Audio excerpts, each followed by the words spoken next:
বলছিলাম তারাই তো ছাড়াইলে না কিল্লি পরে ইচ্ছা মতো আমার পিটাইছে ভাই। আমরা তো সাধারণ রুজি রুটির জন্য অটো গাড়ি চালাই খাই, যে আমাদেরকে কার্ড সিস্টেম করে দেওয়া হোক যাতে এটার থেকে একটা ইনকাম পাক সরকারে। জাহাঙ্গীরনগর বিশ্ববিদ্যালয়ে একজন শিক্ষার্থী অটো গাড়িতে মারা যাওয়ার কারণে যদি 12 লাখ অটো গাড়ি অবৈধ ঘোষণা করা হয়, তাহলে পরবর্তীতে বড় গাড়িতে মুখোমুখি সংঘর্ষে 12,000 মানুষ মারা যাচ্ছে নিয়মিত, প্রতিদিন 210 জন মানুষ মারা যাচ্ছে জরিপে আছে। তাহলে সেই বড় গাড়িগুলোকে অবৈধ ঘোষণা কেন করা হচ্ছে না? রাজপথ দখল করে ফুটপাতে ব্যবসা করতেছে, হাজার হাজার কোটি টাকা রাঘব বোয়ালেরা লুটে নিচ্ছে তাদের বিনিময়ে। মেন রোড বন্ধ করি, তাইলে তাদেরকে কেন অবৈধ ঘোষণা করা হচ্ছে না? আমরা তো সাধারণ রুজি রুটির জন্য অটো গাড়ি চালাই খাই, আমরা তো কারো ধন সম্পদ লুটি নিয়ে নেই, তাহলে আমাদেরটাকে অবৈধ কেন ঘোষণা করা হলো? অবৈধ শব্দটা কি আমরা বুঝলাম না। অবৈধ 50,000 লেগুনা চলে, 50,000 লেগুনা চলে ঢাকা সিটিতে। একটা লেগুনার বিআরডিবির পারমিট আছে কাগজ, এরা কারো না কারো আওতায় চলে কেন? এটা কি পারমিট? এটা কি অবৈধ না? এটা কি বৈধ? তাহলে এটা যদি অবৈধ না হয় তাহলে আমারটা কিভাবে অবৈধ?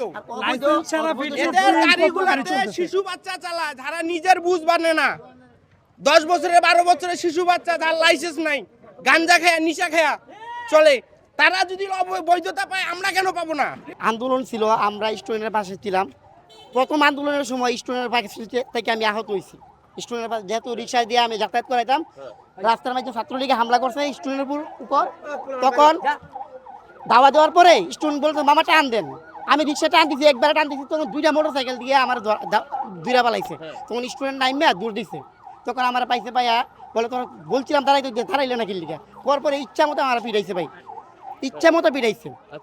যেহেতু আমরা ছাত্রদের মাধ্যমে বলতে ছাত্ররা যেহেতু তারা, আমরা তো দেশ ভাই, আমরা তাদের সাথে করছি, আন্দোলন অংশীদার হয়েছি।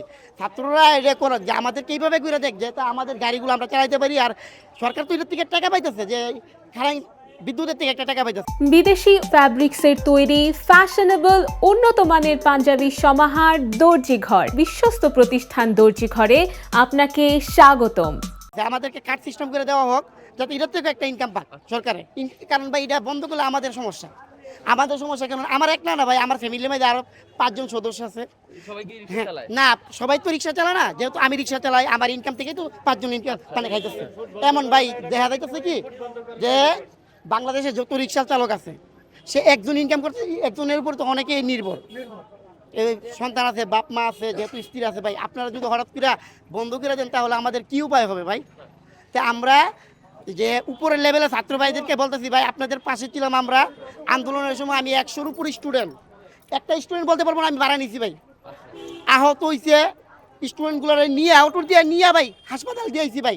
আর বলছি যে আল্লাহ তুমি আল্লাহ আমাদের সাথে থেকে স্টুডেন্টকে দোয়া করছি ভাই। এইভাবে একটা ভাড়া নেই না, আর নিজের বিবেকের তো বাধা মারে ভাই, ভাড়া নিবো কীভাবে আমরা স্টুডেন্টগুলোর কাছ থেকে? কারণ ভাই আমার অটো না থাকলে তো আমি নিতে পারলাম না, পায়ে রিক্সা হলে তো আমি নিতে পারলাম না ভাই।